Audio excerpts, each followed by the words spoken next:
మెదక్ పట్టణంలోని శ్రీ సాయి బాలాజీ గార్డెన్స్‌లో గురువారం ఎమ్మెల్యే మైనంపల్లి రోహిత్‌రావు పలువురు లబ్ధిదారులకు ఇందిరమ్మ ఇండ్ల నిర్మాణ మంజూరు పత్రాలను అందజేశారు. ఈ సందర్భంగా ఆయన మాట్లాడుతూ గత ప్రభుత్వాలు ప్రజలను పట్టించుకోలేదన్నారు. కాంగ్రెస్ ప్రభుత్వం అధికారంలోకి వచ్చినప్పటి నుండి రాష్ట్ర ప్రజలు అభివృద్ధికై అహర్నిశలు కృషి చేస్తుందన్నారు. ముఖ్యంగా విద్య, వైద్య రంగాలకు ప్రభుత్వం అత్యంత ప్రాధాన్యత ఇస్తుందన్నారు. గత 10 ఏండ్ల కాలంలో నిరుపేదలకు ఒక్క ఇల్లు కూడా ఇచ్చిన దాఖలాలు లేవన్నారు. కానీ కాంగ్రెస్ ప్రభుత్వం అధికారంలోకి రాగానే నిరుపేదలకు ఇందిరమ్మ ఇండ్లను ఇవ్వడం జరుగుతుందన్నారు. భవిష్యత్తులో నియోజకవర్గాన్ని మరింత అభివృద్ధి చేయడానికి కృషి చేస్తామన్నారు. ఈ కార్యక్రమంలో ఆయా శాఖల అధికారులు, మండల నాయకులు, లబ్ధిదారులు తదితరులు పాల్గొన్నారు.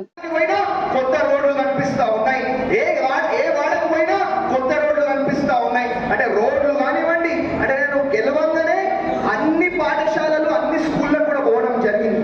పోతే కనీసం మన ఆడపిల్లలకు ఒక బాత్రూమ్ కూడా లేని పరిస్థితి అని చెప్పి తెలియజేసుకుంటా ఉన్నా. కనీసం మన ఇంట్లో ఆడపిల్లలకు స్కూల్లో ఒక బాత్రూమ్ కూడా లేని పరిస్థితి.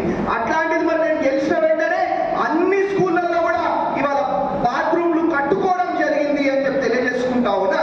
నేను కడతా, ఇది చేస్తా, అది చేస్తా అని అరిచేట్ల వైకుంఠం చూపిస్తలేదు. మీరు పోయి స్కూళ్ళలో చూడండి, అన్ని స్కూళ్ళల్లో కూడా ఇలా మనం బాత్రూమ్లు కట్టుకోవడం జరిగింది అని చెప్పి తెలియజేసుకుంటా ఉన్నా.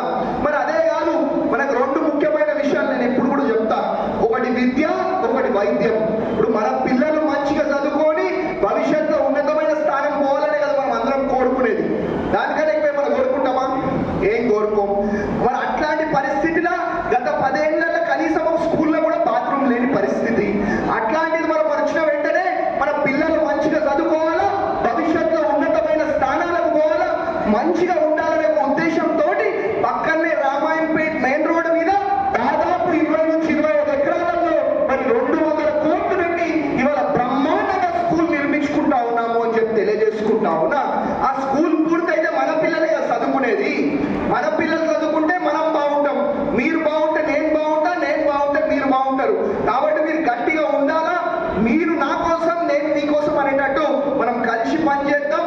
ఏదున్నా మళ్ళీ చెప్తా ఉన్నా, మీ ఇంట్లో ఒక కుటుంబ సభ్యుడిలాగా నేను పని చేసుకుంటూ ముందుకు పోతా అని చెప్పి తెలియజేసుకుంటా ఉన్నా.